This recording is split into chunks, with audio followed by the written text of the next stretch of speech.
The transport and logistics industry together act as the artery of the nation's economy as they join all the elements of production with the manufacturers and the consumers. That creates the economies of both scale and scope.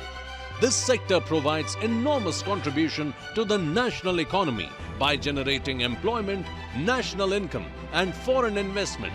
Indian logistics and transport industry is evolving rapidly from being a traditionally operated industry to becoming a technology-driven sector.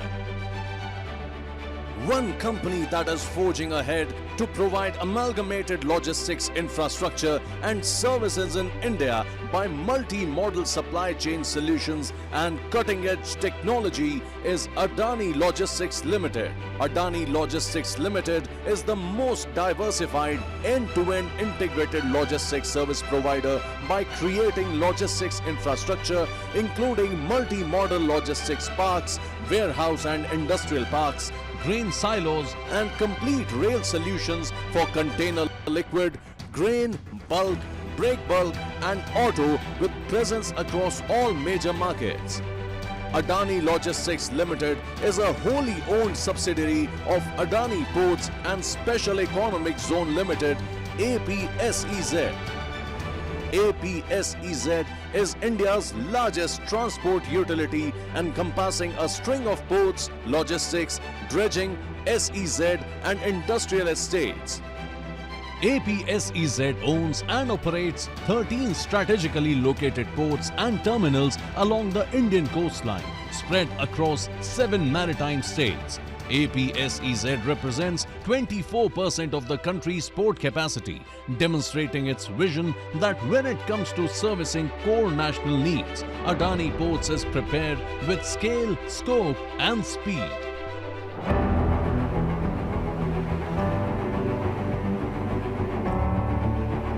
An infrastructural marvel, the mega port at Mundra in Gujarat is a major economy gateway that caters to the northern and central hinterland of India with multi-modal connectivity.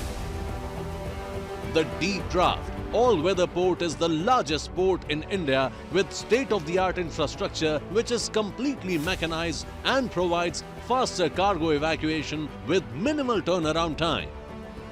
Mundra Port houses 28 deep water, all-weather berths and 2 single-point moorings with dedicated terminals for different cargo and commodity types along with world's largest coal import terminal. Mundra Port is equipped to handle all types of cargo including dry bulk, break bulk, project cargo, liquid, containers, automobiles, LNG, LPG and crude. The port that prides in leveraging technology in every aspect of the business, providing productivity of global standards. It has a privately developed rail network of 69 km from Adipur to Mundra Port, along with state-of-the-art container rail operations with double-stack container handling facility which opens gates to nationwide rail connectivity.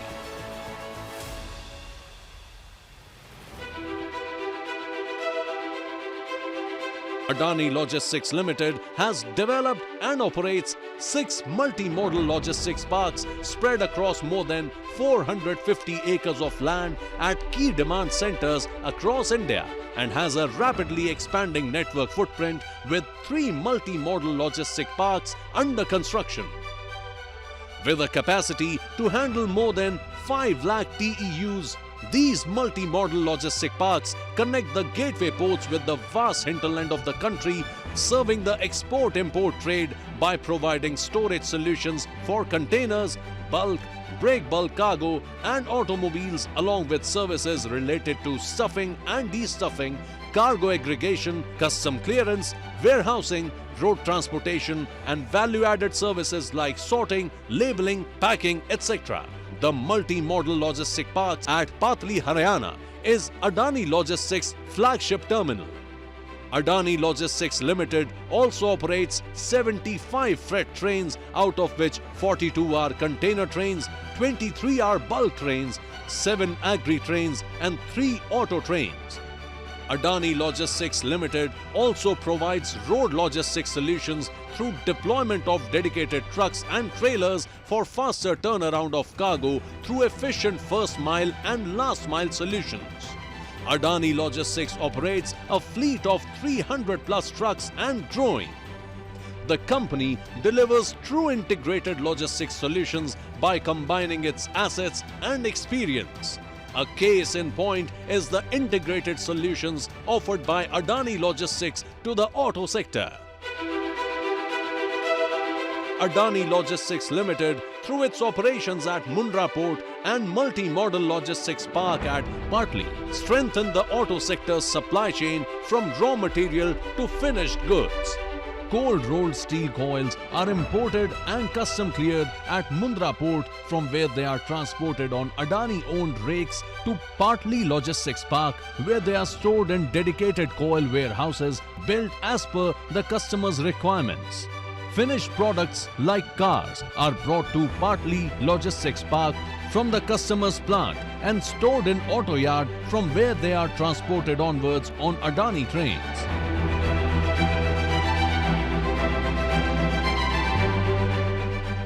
From logistic parks in Taloja and Malur that houses multiple infrastructures such as rail handling infrastructure, container storage yard, grain silos, grade A warehouse, to providing end-to-end integrated logistics solutions.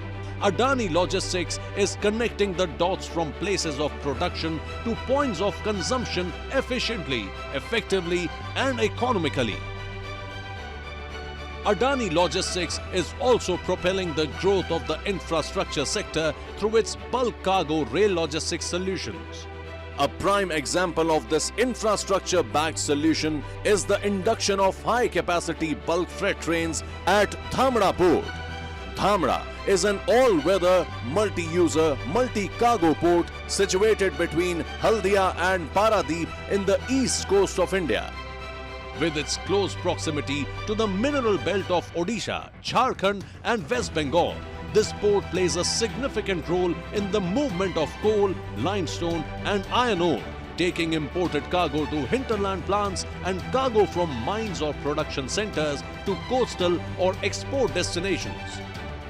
Dedicated high-capacity freight trains ensures faster evacuation of cargo, resulting into cost savings in the form of reduced demurrage charges, handling loss and idle freight loss.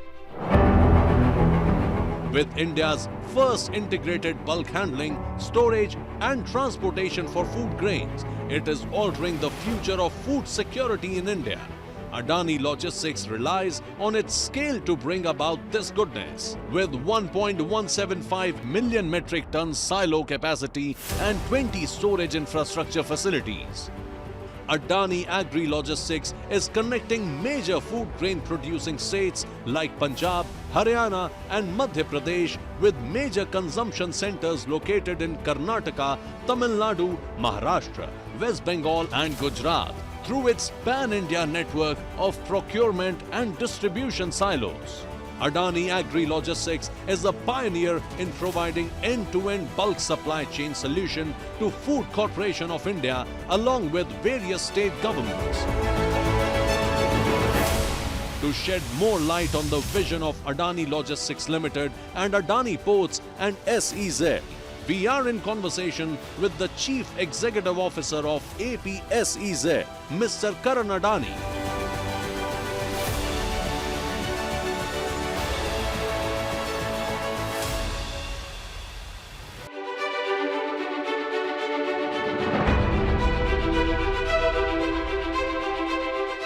To shed more light on the vision of Adani Logistics Limited and Adani Ports and SEZ, we are in conversation with the Chief Executive Officer of APSEZ, Mr. Karan Adani. How can infrastructure-backed logistics solutions play a key role in growth of the nation? And how actually it can boost the growth of Indian economy going forward? Because we keep talking about a $5 trillion and $10 trillion benchmarks, but this is the backbone. Yes, country can grow only on this. yes. No, so you're very right in terms of this logistics infrastructure. is the key backbone for any country to grow and any economy to grow.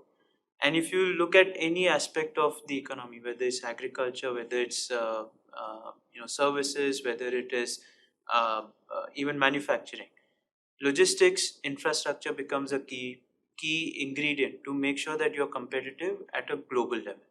And if you look at when you talk about logistics, it touches everything. It starts from whether it's ports, whether it is railway network, whether it is road network, warehousing, trucking, postal shipping. So it encompasses everything, or including even air.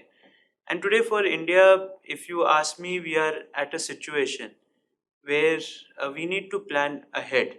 We need to plan for the future demand, not for the current demand. And what we need is large scale infra projects. We need similar to what government is doing today, which is the Delhi Mumbai expressway.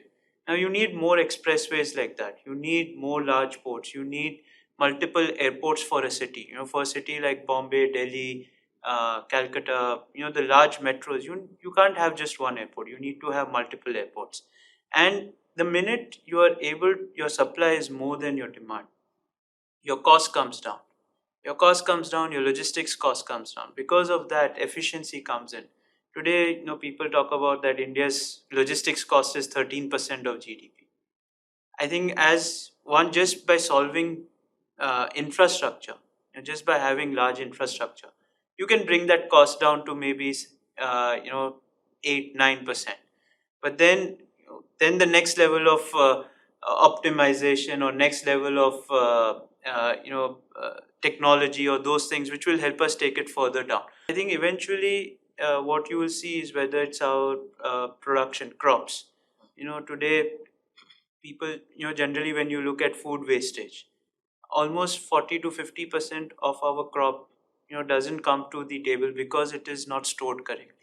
So when you store it correctly, that's all part of the logistics. Or whether you take trucking, why trucking cost is so high in India is because 70% of the time a truck is waiting on the road and not traveling, and only 30% of the time it is traveling. So when we start solving these problems, and once we have the infrastructure in place, and what we need is an integrated infrastructure, planning which is integrated in nature, all the way from from whether it's from the factory gate all the way to the export gate, whether it's the port, or we need to have an integrated view and not a piecemeal view. And I think once we do that, I think India can really move ahead in terms of its manufacturing. It can really be competitive on its agriculture, and can also even on some of the services that we are talking about. Right. And in fact, if I can summarize, what you are referring to is building a sort of a nervous system on which the whole country can move. One is, like you rightly said, the implementation part of it. The other is the planning part of it. Yes. I mean, you guys have done a great job, right from operating the largest port to even the logistics and the way it is handled, even in hinterland or even in remote areas like Northeast. At a national level, do you think we can better in terms of planning, looking at the current geopolitical situation, our neighborhood, and the growth prospects? So I think two things which is happening on the global level. One is globalization is moving into regionalization, and I think India has to play that role in how does it integrate better into its regional players. So whether it is Nepal, whether it's Bhutan, whether it's Myanmar, Bangladesh, Sri Lanka, or even if you take on the western side, the Middle East and the Eastern African countries. So how do we integrate into the region, and not just from a logistics purpose, but whether it's the energy needs, whether it is pipelines, whether it is roads, whether it's railway, so that the goods move freely and can move seamlessly across the border, and that's how the trade will increase. And I think that is what we need to do as a country. One, second, I think where the world is moving towards is and especially in developing country like us, and where we are transitioning is we are going towards what the customer needs. So the customer centricity. So the planning needs, especially for a company like us, we are doing planning now based on what the customer needs. looking at the customer's centricity, looking at what their needs are, what their future plans are, rather than going and saying that this is my asset and I'm going to sell this. The focus is now more on the customer centricity. So the idea is, how do you give them better, faster, cheaper? And you have to do multiple ways. You have to do through infrastructure, you have to do through services, you have to do through technology, you will have to give them value added services. But that is what we need to move towards, that, and that's where the world has moved, and as a country we need to move towards that. Right. In fact, I must congratulate you. You have just crossed 300 million tons of Thank you. benchmark, which is a very important benchmark. But the way I look at it and the kind of plans you have, this is still, I would say, just the beginning. It's still in the takeoff stage. If you look at the growth potential in India, what is your take on that? So, as you rightly said, it has just started. The story has just begun for us. We have an ambitious target of becoming 500 million tons by 2025, and almost doubling that by 2030. So that's our plan.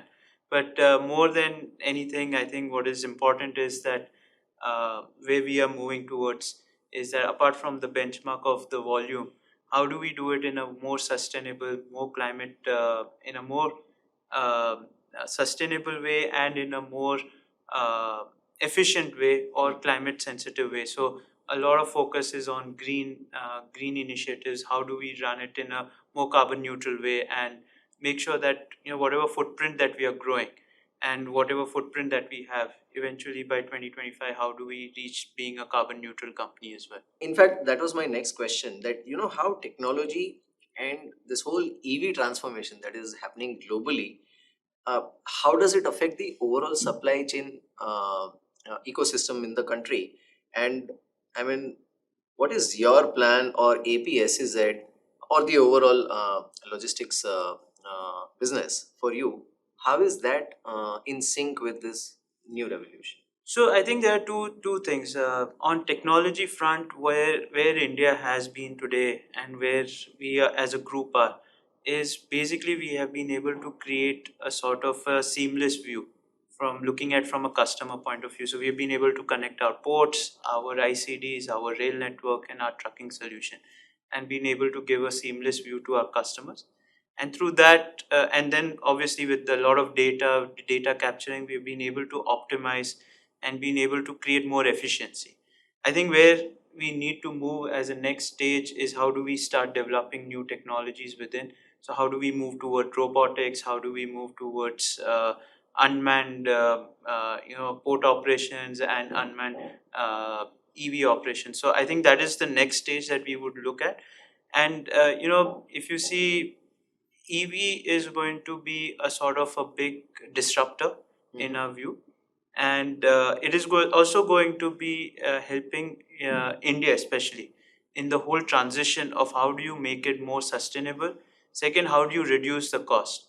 And the way we see it is, especially in the trucks, EV trucks, when they become commercially viable, it is going to bring the cost of trucking down to almost by 90% in our view, and that's going to be a huge disruptor.